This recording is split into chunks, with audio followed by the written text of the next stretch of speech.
Well, hello everyone. Back for another town hall meet and greeting, talking bullshit Russ Bullock series with the NGNG crew. This is another one of the highlights and the lowlights of it. Now, if you haven't been paying attention, if you haven't been on the forums or anything like that, you won't know what the big news is. I'm just going to cut straight to it so you don't have to go through all the boring shit first and then get to the really interesting bit. Basically, no bones about it, the Marauder has been confirmed, and there are pictures of the artwork, not in-game but artwork of the Marauder. Basically, the notes I have here is that basically Russ sort of teased it for a long time, said they want to release a classic mech, they were aware of the unseen need from the fans, they're going to try something out. Everyone was screaming unseen for the whole night, so this just made it worse. He basically wants this to follow a similar kind of route as the Urban Mech pack, so $20 to $40, and eventually he got around and said it's the Marauder, and they posted up an image which you'll be able to see around about now. So the one on the left is the standard one, and the one on the right is the special version you get for your $40. So a bit like the Urban Mech, where you had the flat olive drab green, and then you had the one with the $40 skin on it. He did also announce that there's going to be a hero version of the Marauder as well that's called the Bounty Hunter, and apparently it's got some like dollar bills or something painted on it. It's going to be green, and it's all going to be money related. So that will also be on that pack, and you can pay $15 more on top of the 40 or the 20, and you can have the hero mech as well. So this is no doubt this is going to make a lot of money. My $40 will be straight up there. I'm going to get it.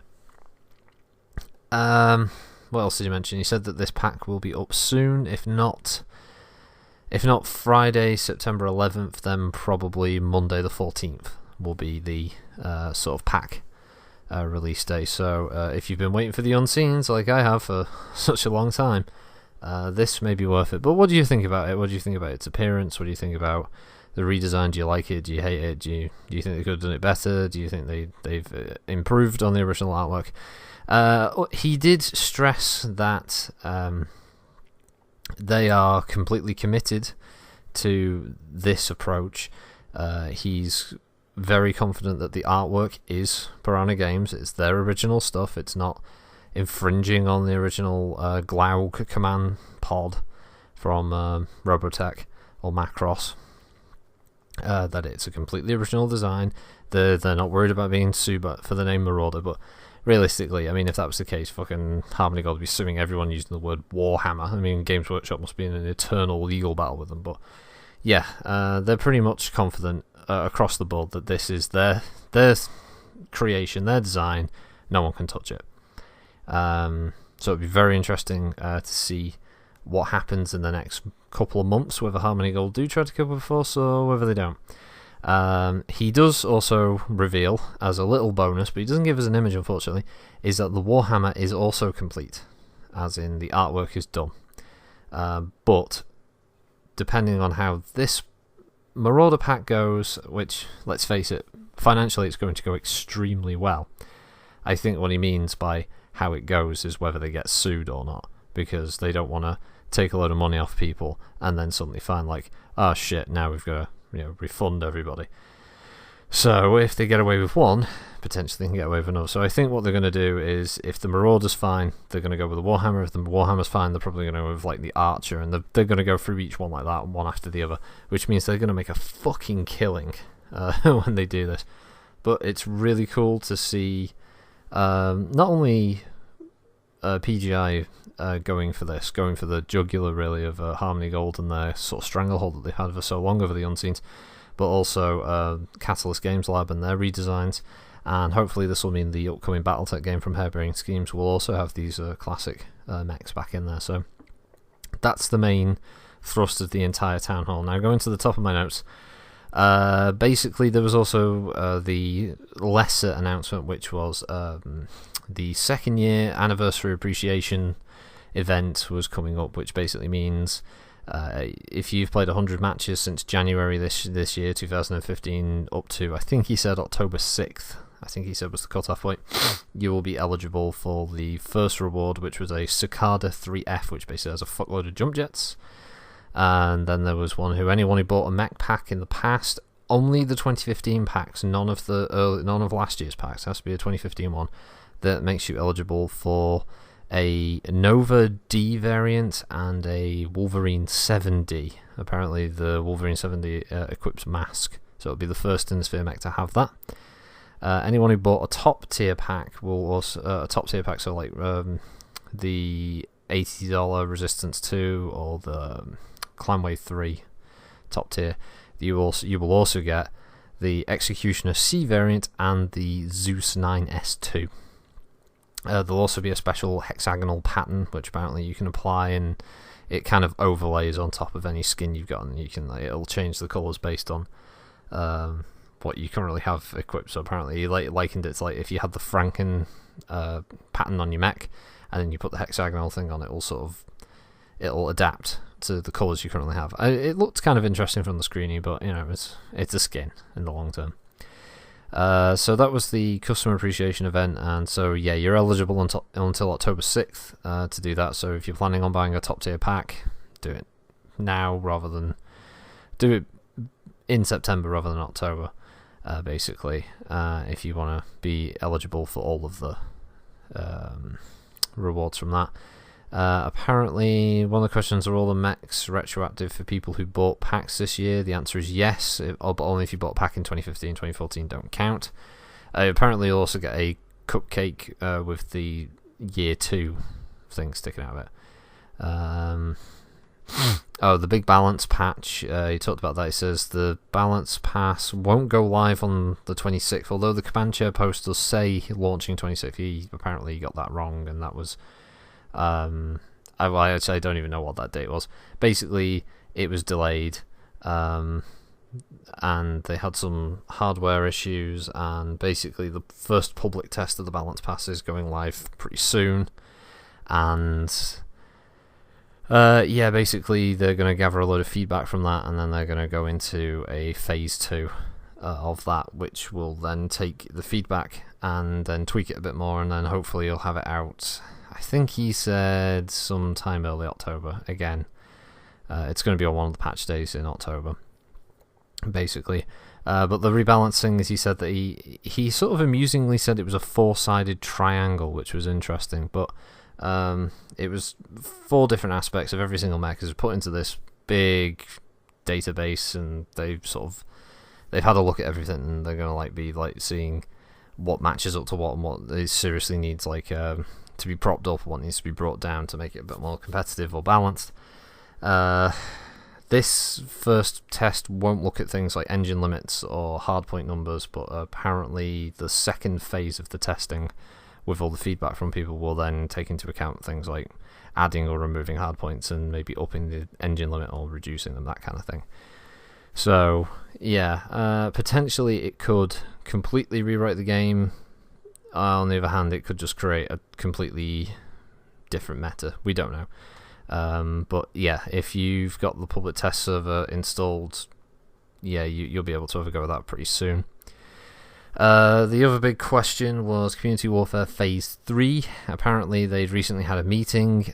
He admits that they got sidetracked on the new player experience. This relates to things like their tutorial, which was recently on the public test server, which will be coming out this month, I believe, alongside getting things ready for the Steam launch. Basically, most of the design team are working on the user interface and the graphic user interface to make sure that it's essentially that it's easier for new players to use, to find all the buttons, to move windows around however they like and all that kind of stuff. Apparently there's a new home screen with the next patch, he said, and work has been started on the new camo spec screen. I'm not really sure whether that's a massively important detail, but priorities. No details though on what the new camo screen means exactly. He did say that Phase 3 of Community Warfare, which if you haven't watched any previous town halls, basically Phase 3 is going to have a new mode, for combat, which would be like a kind of 4-on-4 scout mode, and the results of that little skirmish conflict between those two small teams will have knock-on effects for the much larger battles between the two teams of 12, and that will give them like calling abilities and stuff like long-term artillery barrages and sensor spikes and stuff, so you can see the enemies on the map and all that kind of thing. And there'll be new ways, like when you actually control the planet, you can decide, you can incentivize mercenary players to fight to defend your world by incentivizing them with like higher Seabill rewards and stuff like that. The massive overhaul of CW, and he's saying that it's going to be about 50 to 60% complete. He says the scout mode that I mentioned before is finished, and then he went over all the features again basically. The other question was, can we try small amounts of rewards for capturing planets? I think this person was basically asking, like, if you captured a world, could you get, like, accrue a small number of mech credits or C-bills or something for your group? Because realistically, there has to be a reason for groups of players, like, signing up and being a loyalist to, say, Davian, and then they hold and protect the world, but they're not really. At the moment, you don't get anything for having your clan tag of a world. It's just, hey, we did this. It's just a bragging rights thing, but there should actually be some kind of reason why you would want to expend so much time and effort as players to holding this thing. So I understand, like, maybe if you can hold it for X amount of time, then you get, like, you get a cookie in the form of a C-bill reward or a Met credit reward. So yeah, he pretty much agrees with that, and there's going to be some kind of reward. He's also talks about the leaderboards thing, which is all big for the competitive market out there. The other question was, will we see any similar map updates for community warfare maps? Yeah, this was asking more about the idea around the current redesign of River City and Forest Colony, and basically no. he says he doesn't know, and then pretty much says, if you are a level designer, please send a resume to them, and they'll who knows, you might get a job at PGI making maps. He says that as far as the actual solo and group queue maps are concerned, Terra Firma and Alpine Peaks apparently were both being worked on at the same time, but Terra Firma has been put on the sidelines, mainly because they can't come up with a good redesign of that at the moment, and Alpine Peaks it was at a certain level of development, and now it's just been like they just didn't like it, so now they've changed that completely, and they're starting from scratch. Apparently the mountain that plays obviously a major part in every match on Alpine Peaks has been removed, so apparently it's gonna be a bit more of a kind of symmetrical type map, apparently, rather than asymmetrical type map. The next updated map is going to be Caustic, although apparently it's not going to get as severe an overhaul as Forest and River. Apparently Russ is quite happy with everything. I know some people out there don't really like Caustic because it's you just run around in a big circle at the top and try to be the fastest team to catch the back end of the other team. So he doesn't want to change it massively. Apparently it's had like a massive texture overhaul, so it's had like a new look of paint basically, and the destructible trees and all that have been added, and there's some new effects and other bits and pieces. Time of day and all the rest of it has been added, so it's not massive, but it'll be an updated Caustic. There you go. Another question related to community warfare was, are there going to be multiple drop decks? Makes sense. You may want to have a brawler drop deck, or a scout drop deck, or an LRM drop deck, or any kind of combination. And Russ seemed a bit confused about this at first. I think he thought people were talking about having I don't know whether he was talking about having a drop deck in solo queue. I don't think he was really listening, but basically he doesn't like the idea of having multiple. And then he started to talk about how the lobby, before you dropped in a CW match, gave you like a minute to change the mechs and stuff based on the map you're on, and people were getting pissed off in the chat. And then eventually he understood what they were asking, and then said that apparently in phase 3 that you'll have 2 drop decks. So will you have multiple? Yeah, you'll have 2. So presumably you'll have one that's clan, one that's in the sphere that you can switch between. I don't know. Apparently the 2 drop deck situation was made in with the idea of basing it around those players who don't have a loyalty to either the Innisphere or clan, so they kind of bounce between them, so they need 2 drop decks but I think they're now going to port that over to everybody. But he wasn't really up for giving information. The group queue discussion, yeah. He talked about this one for a while. Basically, he wants to accommodate everybody if possible, which is never going to work. You can't possibly accommodate for everybody's want and needs, especially with an online computer game.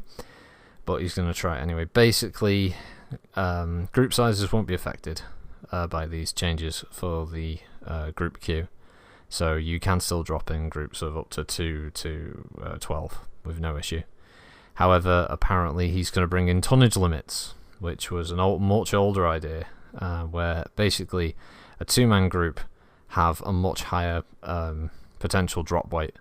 So they could potentially drop in 2 Atlases. So they have a 200-ton drop limit. But if you're in a 12-man, you have significantly less tonnage to work with. So you, as a group, would have to bring a lot of, probably more mediums and lights with a couple of heavies and a couple of assaults, rather than dropping in like multiple assaults, multiple heavies, and a couple of lights and a medium or 2. So, yeah, I think he envisions that this is going to really revitalize the group queue and everything. He was talking a lot about how the valves and the matchmaker works and how it frees it up to do this, that, and the other. But I'm pretty sort of fed up with the kind of scatterbrained approaches for the fixes. Like, we had the 1111 system that broke within the first day of it being used, and we've had the drop tonnage things in the past and that didn't work. But who knows, it might work. You know, I'll wait for it to come around. I mean, if it makes the group queue better, it makes the group queue better. I'm not going to complain if it works. I just don't really have a lot of confidence at the moment in them actually getting it to work properly. Oh yeah, someone asked about the... Oh God, I can't remember how long ago this was brought up, but there was an assault mode mentioned a while back, which basically it was attack and defend. And the idea was... it's like classic first-person shooters where you have something to protect, they have something they need to destroy, away you go. You know, it's a relatively easy mode that you could adapt nearly all the maps to have some kind of objective that has to be protected. And essentially, he says they have an interesting concept for adapting the scout mode from Phase 3 Community Warfare for 12-on-12 instead of 4-on-4. That's it. So attack and defend, no fucking idea. Another question, will the rebalance look at weaker weapons like AC2s and flamers?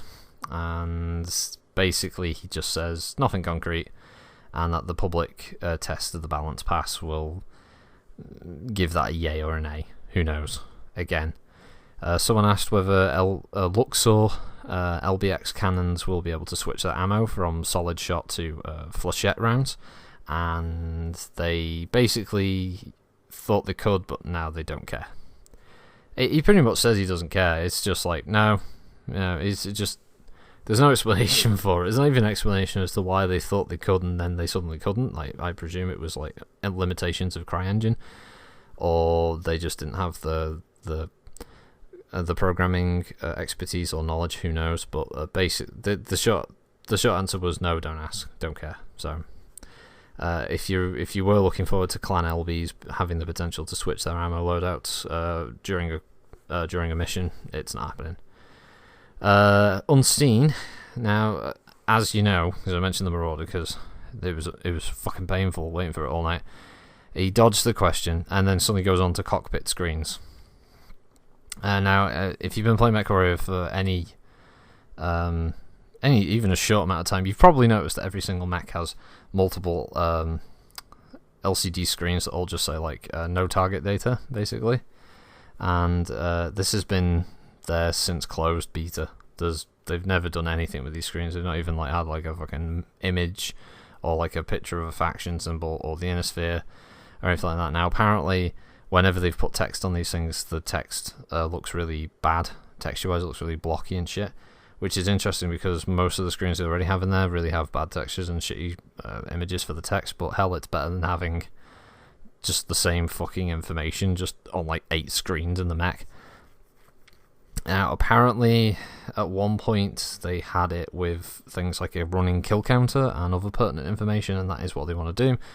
But they've been sidelined by the new user experience in the tutorial and all that. As usual, PGI ideas last about as long as your average moth's lifespan. But yeah, it will be coming eventually.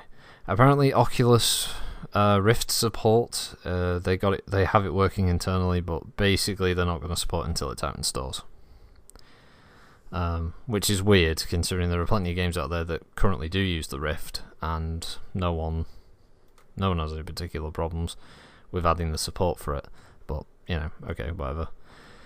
Will there be any clan heroes outside of the non-Omnis, like the 2Cs? Russ said yes, he's committed to getting a clan Omnimech hero, but he really wants the balance pass to be complete, so there's no Omnipod issues with the hero mech. But he didn't confirm what hero mech that would be. Other question was, will there be skill tree updates? And basically, again, Phase 3 has sidelined any skill tree fixes or updates, but because the UI team are dedicated to the mech lab and the community warfare and the tutorial and other stuff. And then he admits that the skill tree is very lacking and it will be a major undertaking, but basically don't expect to see anything this year, so enjoy your convergence. I personally, I doubt we will ever see any major overhaul of the skills. I think the skills will just remain until the game shuts down, to be honest. The tutorial apparently is scheduled to go live at the end of this month. Apparently it's step 1 of future PvE content. This is because there's AI in the tutorial, so you get to shoot a couple of AI mechs. And I'll do a video of it when it's live. I couldn't be asked to get in the fucking test server just for that. But yeah, he's quite happy with it, and they do want to move forward, and they are committed to bringing out future PvE content. However, they need an AI engineer who can really help with that, because they don't have one. So again, anyone out there who's an AI engineer for PC games, there's a fucking job waiting for you out there if you don't mind moving to Canada. Someone else asked whether there be a potential time skip, and Russ basically says he doesn't like it. He doesn't like the idea, he doesn't feel it's the right time, and he still wants to see more of the clan invasion. It's a good point. If you're committing so many resources to making Community Warfare Phase 3 actually make it feel like what they said it was going to be like more than 2 years ago, you don't want to do a time skip, because if you time skip, you either get past the point that the war was fought and won, or you get dangerously close to the end of it. And most people just want a time skip so they can have Innisphere mechs with ER large lasers, ER mediums, and all the other clan stuff like Clan Ultra ACs and shit. But my problem, and I'm going to point this out now, if you're going to make a game that involves the Innisphere versus the clans, right? The second that you allow the Innisphere players to have the clan tech, they may as well just do a patch that removes all of the Innisphere tech from the game, because you're not going to use the Innisphere tech, are you? You're just going to use the clan stuff, which makes a lot of the mechs pointless in the long run. You may as well have just made MechWarrior 2 online and just had all clans, because that's essentially what you're going to do. It's just going to be the Mauler with clan tech, the fucking Awesome with clan tech, is going to be the Atlas with clan tech. It's everything. It's just going to be that, because players are competitive and players want the best stuff. So I understand why they don't want to do a time jump yet. And to be honest, I'm not sure if they're ever going to do a true time jump. I think at most they're going to go, yeah, it's 3052, and here's at the moment, and we're going to jump to like 3055. Here's the Bushwhacker. Yeah, but you don't get any clan tech. Here's the Firestarter Omni, but no clan tech, because I think even they realise that if they jump it, why keep all the stuff for the Innisphere mechs? Unless they basically somehow split the game into a kind of classic 3025 era, and then they jump to like a post-Clan War era, or something around that. I don't know. See, personally, I think Community Warfare should have actually been split into two things. It should have been, you had the Succession War for the Innisphere guys, so it was just all the great houses blowing the shit out of each other and taking each other's territory. And then for everyone who was a clan player, they had the Pentagon worlds, and they could all blow the shit out of each other. So it was just clan on clan and Innisphere, and that would have been a great little testbed for them to be able to balance the Innisphere mechs against each other and the clan mechs against each other, and then you could have done the invasion stuff as phase 3. But they went like full, head down, just charging at the wall, with the clans immediately invading, and you've only got to look at the faction map to see how woefully fucking broken that is. But anyway, I massively digress. No time skip. More details on the Steam launch.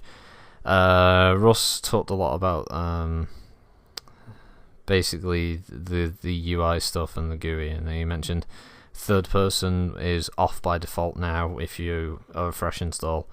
The tutorial will guide players around like how to move their mechs and like how to reorient their mech, and there'll be like on-screen pointers and arrows and stuff that'll help you with that initially. They'll still be keeping things like the cadet bonus so you can get your first mech. The new PSR system will be there, so players have a better understanding of what kind of skill category they're in, and I guess it gives you something to aim for to try and pull yourself out into a higher tier of that system. Apparently the looking for group screen will be moved to the front end, so it'll be easier for players to find groups. And the Steam launch is not set in stone. He basically says that I think he says they'll go live with it when they lose patience waiting for features, and then he means they were going to bring it out in September, but he wants the rebalance and he wants the tutorial in there and he wants the group queue changes and all this stuff. And so I guess he's just waiting for shit to get done before they launch on Steam. So yeah.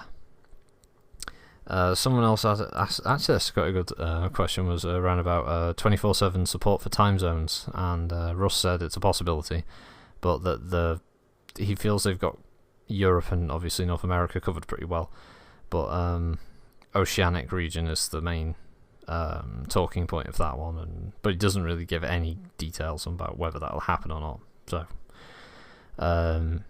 shake your magic 8 ball for that one.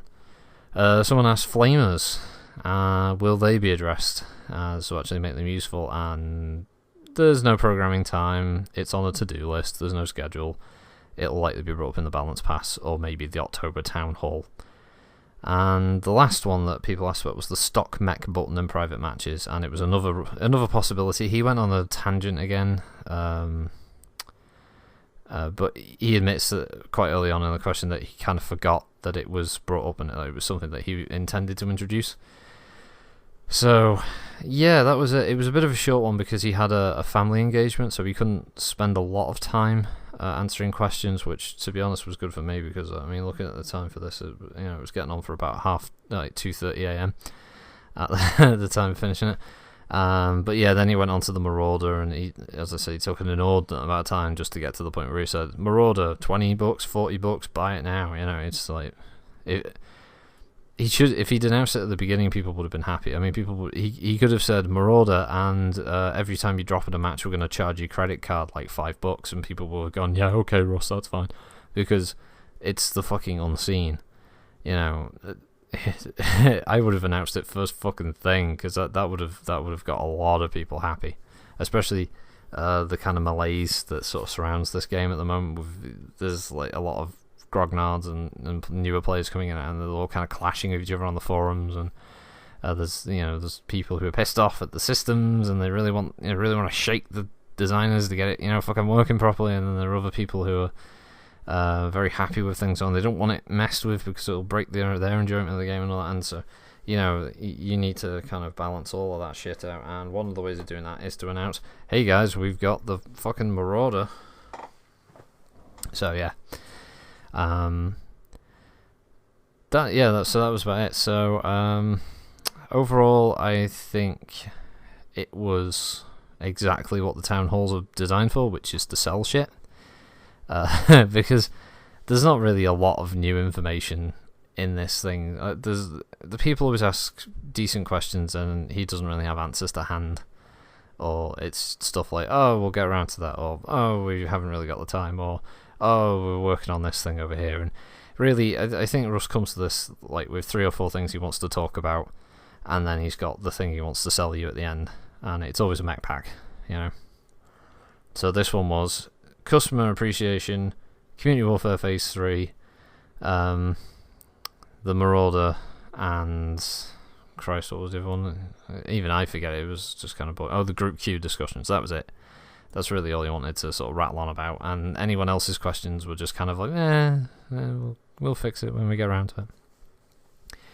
And they made a point of mentioning that there was going to be an October one, when usually there's been like big gaps between them. So I think October is going to be the town hall meeting where they go, hey, the Marauder sold really well, so here's the Warhammer, buy it. So, you know, prove me wrong, PGI, prove me wrong. But that is what it's going to be. But yeah, the nice news is the Marauder. I would be more energetic and happier about it, but I'm quite tired at the moment. But trust me, I am extremely pleased that they have taken the leap of faith and they have gone with the Unseens. It'll be interesting to see what happens. I'll definitely be getting my order in for this. It probably won't be out until March next year, knowing the work rate, knowing how slow mechs come out. I don't know. I'd hope it'd be the end of this year. Who knows? But whatever. Whenever it's out, it's out. Who knows? So, yeah. So, yeah, if you want to see the artwork, just go back to the beginning of the video. Just pause it there and have a look. It looks very solid. Looks very nice. Very pretty. Can't wait to see what the Marauder looks... the Warhammer looks like. I can't wait to see the Archer. I can't wait to see the Stinger, the Wasp, the Crusader, the Rifleman. I'd love the Scorpion, but I don't think they're ever going to do that. Or the Goliath, for that matter. I wouldn't mind seeing either of them. The Valkyrie would be another good one. I'm not sure if they're ever going to do the Ost series, although they're re-scenes now. They're not unscenes. They actually got taken off that list because you can use the artwork, but I think they would probably completely overhaul the Ost series anyway. They're a very odd looking series of mechs, but yeah, whatever. Basically, have a good weekend, folks. I will link the Twitch, the archive Twitch. I assume they're going to archive this thing, so if it's there, I'll link it at the bottom, so you can watch it all yourself, and you can see all the, you can read some of the chat, I assume, or you can at least hear everything he says, blow by blow, in case there's anything else I missed. I don't think I missed anything massively important, but anyway, yeah. Thanks for listening, everyone. Have a good weekend. Yeah, I'm very tired. Woo, unseen.